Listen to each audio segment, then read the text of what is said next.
Every club, every day. The Global Sports Podcast Network. Welcome back to the Daily English Premier League podcast from the Global Sports Podcast Network. Today, I'm joined with Ian from the Newcastle Premier League podcast team to talk about the second leg of the Carabao Cup this Wednesday. Thank you for joining me, Ian. You're very welcome. It's exciting to spread our wings slightly beyond the enclosed spaces of the Daily Newcastle gang. It's good to speak to someone who isn't a Man United fan for the first time in ages, it feels like. I wanted to kick things off with the first leg. Obviously, from a Newcastle perspective, it was a month ago, and everything was bright and rosy as you came to the Emirates and won 2-0. Right, yeah. Yeah, it was fantastic.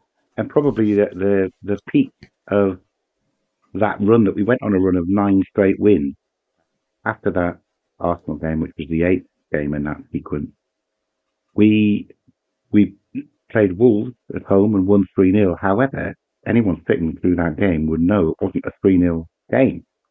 Newcastle were a bit off it. They were clinical in front of goal, and then Wolves were wasteful. So, yeah, 3-0 against Wolves. I think the Wolves came tumbling down. It was revealed as we then on the Saturday, an absolute lesson from Bournemouth from start to finish and lost 4-1 at fourth at St James's Park. It didn't look like a fourth that afternoon, I'll tell you. But yeah, what a fantastic performance for us. We've never done very well at the Emirates. You could probably tell me how many consecutive wins you've had there. I think we scraped 0-0 in a cup at one stage and then lost in extra time. It's about as good as it gets in that ground. Yeah, I believe it was your first win at the Emirates in 9 years, I think it was. Yeah, it was an Andy Carroll header at 2012 or something, maybe 2013, which again was a bit of a smash and grab. However, I didn't really feel like that performance a month ago now was a smash and grab. I think we stuck you in how fast we came out of the block with 2 up after 20 minutes. Could have been a few more, to be honest. And then what I really, really loved was the sheer audacity and confidence to, with half an hour to go, take Isak off to rest him for the weekend, and go 5-5-0 and just say, look, this is how we're going to defend. Break us down if you can. And at the end of that game, Arsenal didn't have a shot on target. I loved. It's not like us to be that arrogant. We're usually clinging on, you know. But yeah, we were absolutely buzzing at the end of that match. Yeah, I rewatched the highlights earlier today, and it felt like the big difference was that clinical nature for your attackers compared to ours. Obviously, Isak and Gordon scored compared to Arsenal's front line being Trossard, Havertz and Martinelli. And although since this game they've all improved, but at the time we were struggling in front of goal, and this felt like the height of it. It wasn't like we didn't have chances, but we couldn't do anything. You did. In fact, your best chances weren't in that last half an hour, I don't think, because we put 2 banks to 5, it's very difficult to have any time on the ball to take a measured shot. But I remember Timber twice, I think, had a free header at the back post that he put over the bar. It just needed to be a bit lower. It was in. It was goal. He missed those. But, I mean, if you want to win at the Emirates, you definitely need a little bit of luck like that early on in the game. Those 2 go in, and we could have been looking at this game not even needing to be played because we'd be going back trying to make up 5 or 6. But fortunately for us, they didn't. And I think it is Isak who is almost the person this game feels like it's built around, because he is that star man for you, and he's a player so adored by not just your fan base, but the Arsenal fan base as well, who it almost feels like we've become possessive of him, and he's not our player at all, and likely won't become our player because he is so important to Newcastle and would cost a fortune to get out of there. And he was the man so important for the 2 goals, obviously scored the first, but his shot and the touch to come inside for the second and Gordon turning in the rebound. Do you feel like his importance in this second leg, trying to catch Arsenal likely on the counter, is going to be important for sort of surviving the second leg, to say the least? I think, well, we'll get on to whether we'll just be surviving later on, but I do think it's essential that having Isak leading the line is going to distract your back four, back five permanently. There'll be two or three of them wondering where he is, because he has been just lethal, certainly in the last, I think it's still a goal a game in the last 20 games that he's on. And he is fantastic. I don't know if you saw the 2 goals down at Southampton, penalty for the first one, but then the touch for him to score the second goal. Very Henry-esque. And that's I love him, because he doesn't just play like Henry with that silky touch. Deceptively speedy. He looks like him as well. Although it was Anthony Gordon who went and did the Henry impersonation at the corner flag after scoring. So yeah, it's critical for us that Isak is in the team. He will be. He was taken off in the Fulham defeat. I think we said after 70 minutes that he's given up here, so he took the big guns off, hopefully to rest him for Wednesday. But I think we're more than a one-man team, definitely. Gordon was the only one really to approach his high standards against Fulham. He's quicksilver. He's super fast and very skillful. So I think, when we're at home and under the lights, I think your guys shouldn't just read, oh, well, they've started struggling now and they've lost the last 2 at home, so we just have to turn up. Because this match is our biggest game of the season by far. And I'd argue that Arsenal had a bigger game than tomorrow night, just on Sunday, when you had City at home. I think that's the bigger game for you. So, yeah, I'm obviously nervous as hell, but confident that we've got plenty to get out of this game. Yeah, well, before we go on to the second leg, let's hear a bit about Zencastr. Here at Global Sports Podcast Network, we spent a lot of time selecting our delivery platform. Zencastr came out the clear winner. With 4K video recording from your phone and AI editing that automatically removes all those ums and ahs, it's super easy to start a podcast that sounds great and is delivered efficiently. If you're ready to tell your story, check out the link in the show description to learn more about Zencastr.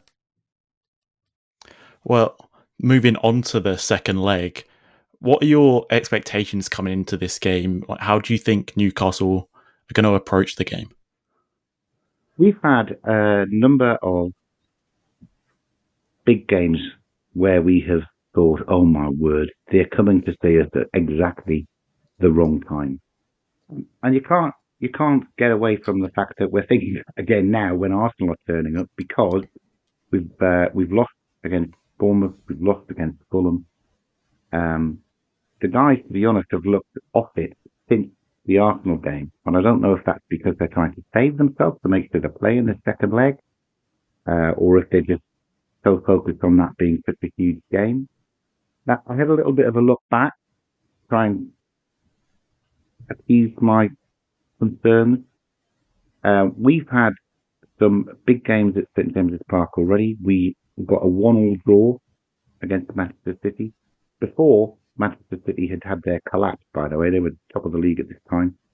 We drew 1-1 with them, and that came immediately after our biggest ranking of the year when we lost at Fulham 3-1, and it could have been so much more. They're a good team, Fulham. They're double they did over us this year, and they've deserved both of them. We had a horrific 0-0 away at Everton and 1-1 at Crystal Palace just before we played Arsenal. And of course, we beat Arsenal 1-0 in the league with an absolutely wonderful Isak header. And again, restricted you to just 1 or 2 shots on target in that whole game. And similarly, right at the end of November. I'm trying to remember what the games were, but we'd had a very disappointing home loss to West Ham, and maybe that's where the Palace game was at 1-1, where we didn't have a shot. I don't mean a shot on target. I mean, we didn't have a shot for the whole 90 minutes. That's when we drew 3-3 with Liverpool and turned up to perform. So our boys turn up against the big teams, is what I'm saying to you. So I would be expecting that, hey, Arsenal, some fantastic players. You could outskill us and you could win by the 3 goals you need to win by to get through. But I don't think Newcastle will fail through a lack of effort or intensity, which is what we've built our current reputation on. I think we'll get that. And then obviously it is something that we're going into it with a 2-goal start. Yeah, it does feel like you were saying this at the time of the first leg. Arsenal were on a quick slope. We obviously lost to Newcastle midweek and then lost to Man United, and it felt like we were out of both cups in a matter of days. And now a month on, coming off our biggest win of the season against Man City, if there's belief again, because after that game, I think the whole consensus, I didn't really see anyone saying any different, was, well, this tie's over. We're not going to go to Newcastle and get anything. And credit to the away fans who still sold out the away allocation in a matter of minutes. But it's still, that was what Arsenal fans were saying. And now there's a bit more belief that Arsenal can go up to Newcastle and try and turn this around. And it is just that momentum feels like it's flipped. And but I think it's a universal truth, though, Nick, that it is the hope that kills you. Yeah, but I think something that is the same probably for both teams. I saw Eddie Howe was talking about sort of the legginess of the Newcastle team at the weekend, and it's something that we're suffering with as well, because neither team really has a lot of depth at the moment. Ours is a lot down to injuries. I'm not sure if yours is down to the same thing, but I think that whichever team can sort of play through this game the most could decide it. And there's also the added part that due to going out of the FA Cup, Arsenal don't play again for a week and a half, and it's reported that Arsenal will be going to Dubai for a sort of warm weather training camp after this game, despite the result. Do you think that physicality, that legginess will be a big factor for Newcastle, like I expect it to be for Arsenal? I think this is the point I'm making. We've looked indifferent on a number of occasions before we went on that big 9-match run. And you're thinking that Eddie's picking the same 11 to start and not really making a lot of switches from the bench, because there's a very good first 11, but there's not the quality to come on from the bench to maintain that standard. We had a much more difficult problem with it last year when we had the Champions League games as well, and we were absolutely decimated with injuries. I mean, 25 men in the first team squad and 12 of them on the bench, on the injury bench at one stage. We're missing some really useful quality bench players, I'd say. Isak can't come off because there's no Callum Wilson on the bench. Although, interestingly, he may well be on the bench tomorrow night. He might be making his comeback. He'll not fit. So, but at least it means there is a change we can make. Harvey Barnes getting injured is a problem because he could come on and relieve either Murphy on the right or Gordon on the left. He's scored 6 goals, I think, this season from the bench. So it's a shame that he's missing. But I think if we are doing the timing right, we've got quite a strong backup midfield. I love Lewis Miley, who's just a young kid. He must be our Nwaneri. I hope I said his name properly. He's still only 18. He's got Champions League experience, you know. He was in the team that drew it with Paris Saint-Germain in Paris last year. He was in the team that got a goalless draw at the San Siro against AC Milan. no problem at all if Miley comes in or comes on. Longstaff, I know he's got his limitations, but Longstaff at the start of the season was the midfielder we had to have in the midfield because the midfield didn't perform without him in there. Great legs on him. You'll know about Joe Willock. He missed a sitter against Fulham, which anybody can do. Got absolutely crucified, horribly crucified on social media. But he's responded really well to that. So I think Eddie might bring him on. Our problem is that we've got Joe Linton as a doubt, and I think that will be a big loss because he is a fantastic destroyer. Odegaard will have a lot more. Well, he'll have a lot less bruised skins if Joe Linton isn't playing. He'll have more space to do his magic. He wasn't. Was he playing in that first game, or was he just come back and he wasn't fit? Was he? Really? I think he just come back and he wasn't fully fit. Yeah. Yeah. I mean, the only reason we're talking, I think, Nick, is because Saka got injured. But Saka, world class down the right. You had him in the team. You know, we'd be lining up like a Rafa or a Steve Bruce team, I think, to try and hang on to our 2-goal lead. But that's not the Eddie Howe way, and the fact that he's not there, we think, levels the playing field. So we could almost pick the first team. Are we leggy? We've got a great backup in centre half, whether that's Botman or Shaw or Burns left out. One of them can come on and spice things up. Kieran Trippier we've come on to. He looked like he might have been going to Turkey in the transfer window, but he stayed. Now,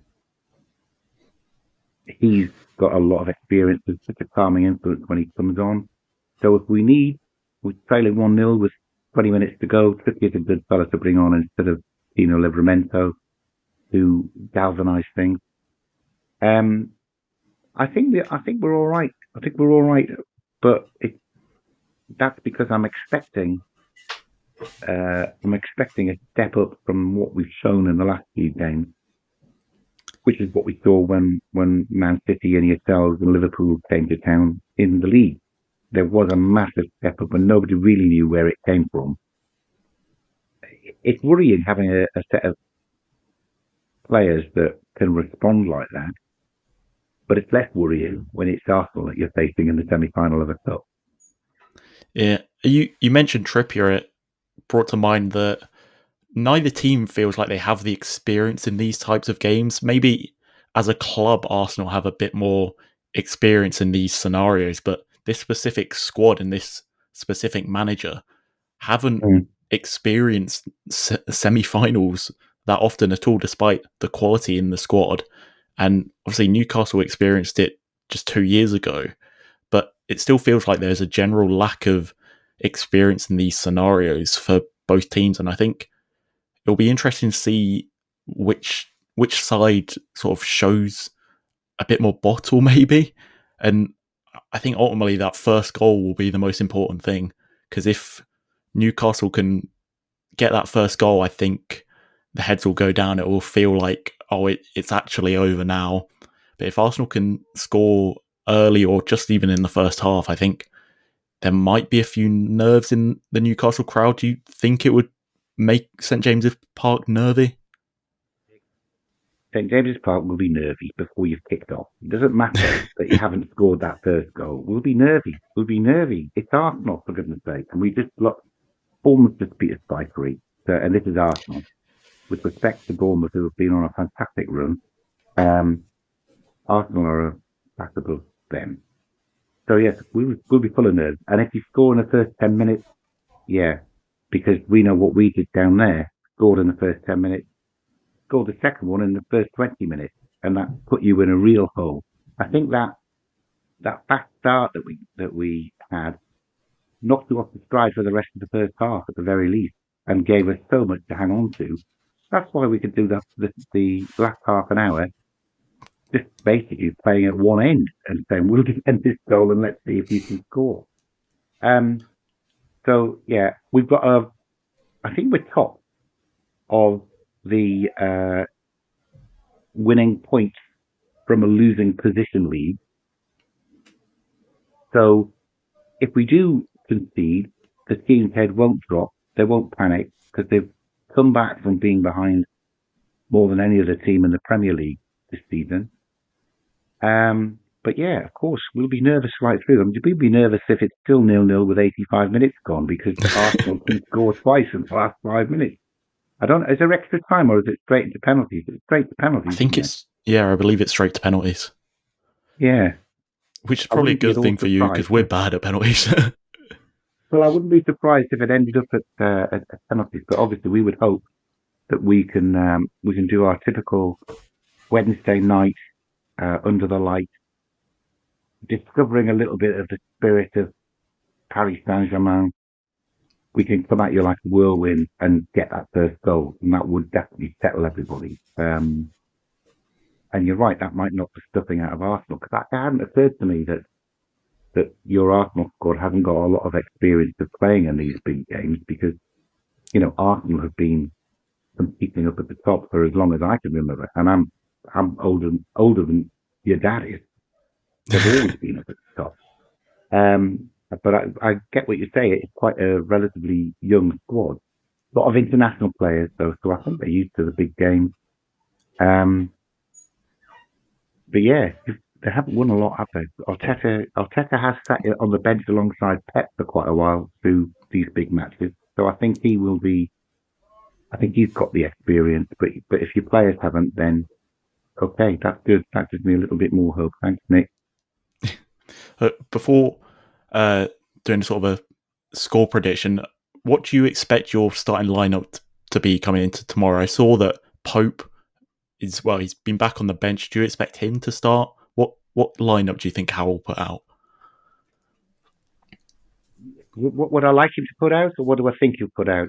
I think. What would you like him to put out? Well, I think, to be fair, Dubravka's been excellent. He's got 2 of the 6 saves of the month in the Premier League Save of the Month competition for January. He's been excellent since he came back. So I think he'll go with Dubravka.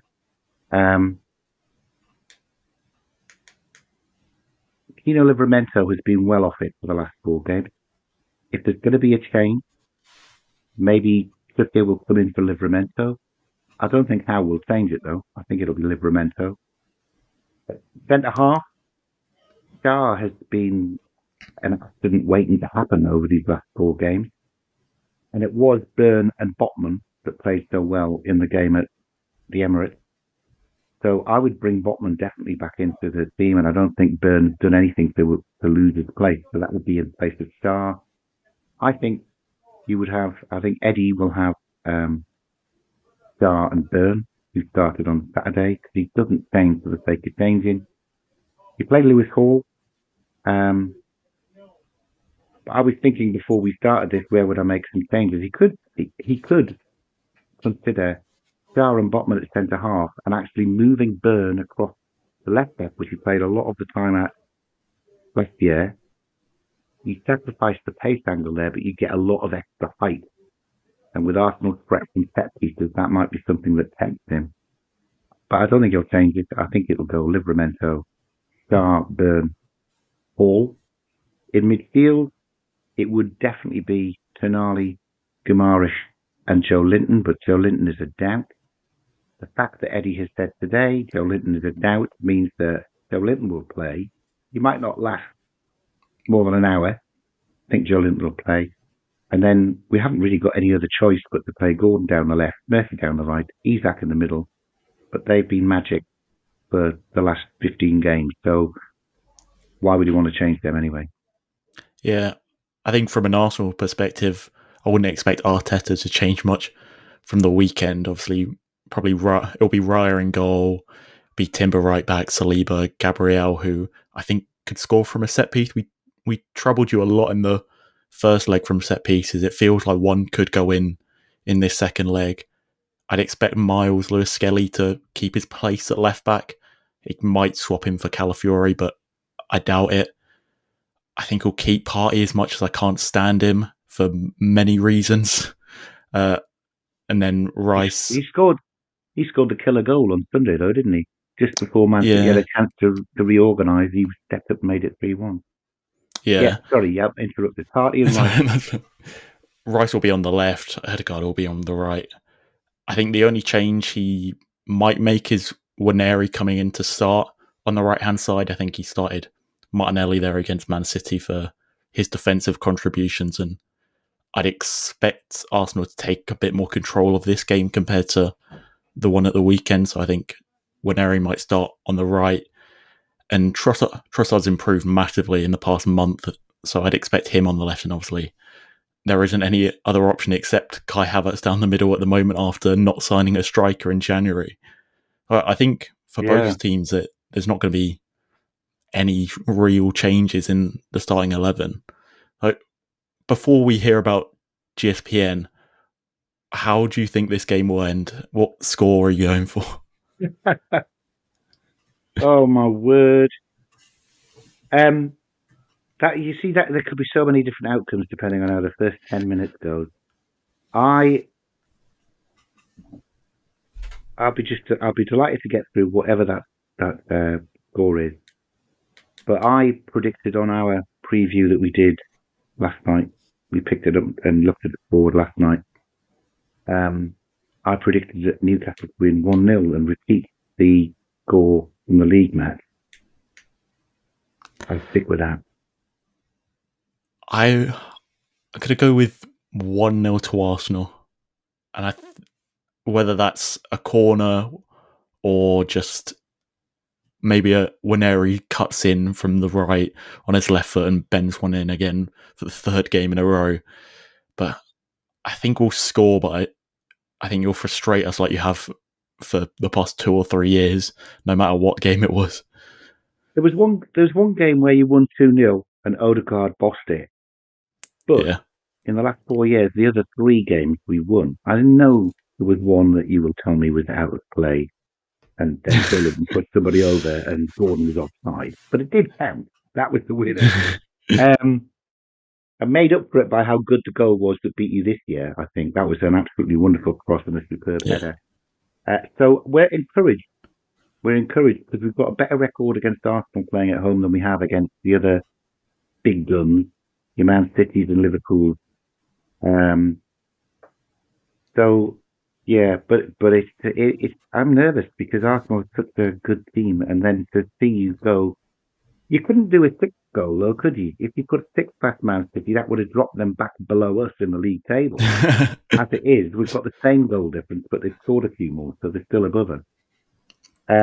Well, God, what a result that was. I didn't get to see it because I was driving about listening to it. And that's good because I might not have slept much if I'd been watching it.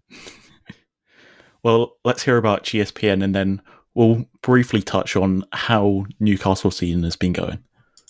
Okay, cheers. Thanks. This podcast is part of the Global Sports Podcast Network, the only network bringing you exclusive daily news and views on your Premier League team, the Premier League, women's football and fantasy football.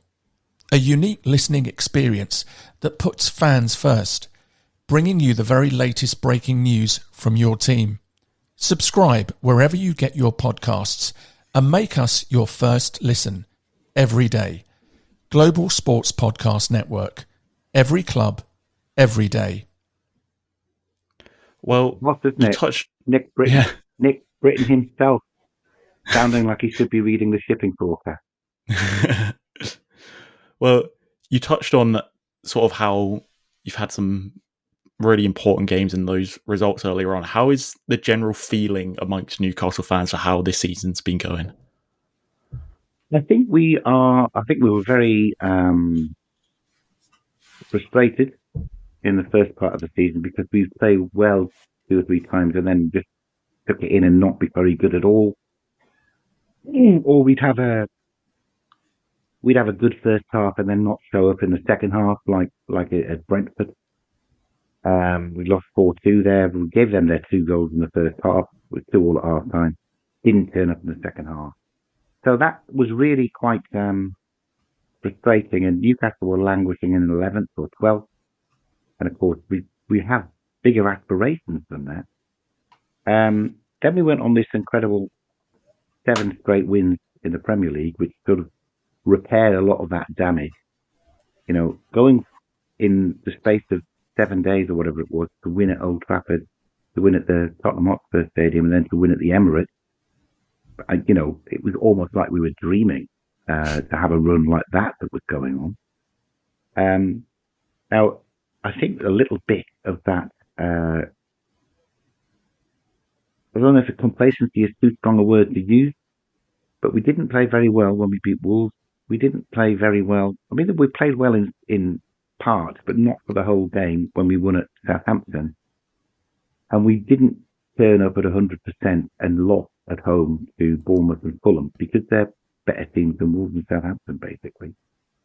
So the last time we got to a Carabao Cup final, our form went absolutely to pieces in the league. And we've got to try and avoid that. For us, the silver bullet for keeping us guys motivated, waiting for a final if we do get through to it, and therefore maintaining our charge for a Champions League place. I think Chelsea's win last night means we dropped into 6th, but it's so close amongst 4th, 5th, 6th, 7th, 8th. For the FA Cup next weekend, I know you lot are on holiday that week, but after that, we're away at Manchester City, we're at home, Nottingham Forest, and we're away at Liverpool. That's the next 3 games. And if we have got a team where everybody only really gets up for it properly when we're playing the teams at the top, and they can't really get anywhere near as motivated to go and play away at Everton or at home to Bournemouth, then that should keep us honest because of the teams who we're playing. Of course, they are fantastic teams, and we could lose all 3 of those games and find that we're way off the pace again, in which case all of our eggs are going to be in a Carabao Cup final basket. And we'll have to hope that we can go on another run of 9 straight wins to be able to get into the European places. The point is, we haven't strengthened in the transfer window. In fact, we've weakened an already thin squad by allowing Almiron to move and Lloyd Kelly to move. They weren't first teamers, but there were options off the bench if somebody needed a break. So how are we feeling? Still excited? Still everything within our grasp? Do we trust them to deliver? Don't know. I'll have a better idea about whether we're trusting them to deliver after tomorrow night's game. Well, there's obviously been a lot of focus on Alexander Isak. Do you feel like he's been your best player, or is there someone else who isn't necessarily getting the plaudits but has perhaps been even better than Isak? Well, it's quite well documented, I think. Isak obviously is a star. Gordon got the left wing slot for England and played well there as well. So Gordon is not far behind him in how much he's loved at Newcastle. The unsung hero going forward is definitely Jacob Murphy, but I think that's quite well identified now. He's on 8 assists, so they've all been for Alexander Isak. So he's an important part of it. You'll remember them 2 fantastic balls through that he played at Arsenal. So, yeah, Jacob Murphy is an unsung hero. I think maybe less so, but certainly from a month ago and what we saw way before Christmas, the reason why Newcastle went from being indifferent to going on a run of 9 games was Tonali moving into the defensive midfield role and Bruno Damaris pushing up front, having a much more creative role. When we did that, we went on this run and won 9 games. So another unsung hero, Tonali. Wasn't even getting picked at the start of the season. Longstaff was being picked ahead of him, amazingly. But Tonali is so calm, but such good control in tight areas. Alarmingly saw him start to give the ball away a little bit against Fulham, which I hadn't seen him do. So hopefully that's a blip and he's distracted by the Wednesday game. But yeah, I'd say Tonali was an unsung hero. Lewis Hall, by the way, has just improved game on game on game up until this Arsenal game, coming up at left back, offers so much going forward, real marauding, attacking left back, but his defensive game is not bad either, and he's quite quick. That said, he's one of the players who really seems to have gone off the boil since the Arsenal game. So I'm hoping that Lewis Hall can get a proper talking to and sort himself out He's still been one of the better performers in different games. But there's three that wouldn't necessarily be the ones that you'd pick straight out as players to watch on the Newcastle team. But I think we're a team. I know people will look and say there's just Isak that does everything for them, but not. He's the point on the diamond, if you like, but it's a whole team that is working with him as the cutting edge, if you like. Yeah, it's a bit of a battle of the England's potential left backs with Lewis Skelly, a left back for us, and obviously Lewis Hall for yourselves. Or two final questions, I should say. The only Newcastle fan I know is incredibly bipolar about Eddie Howe.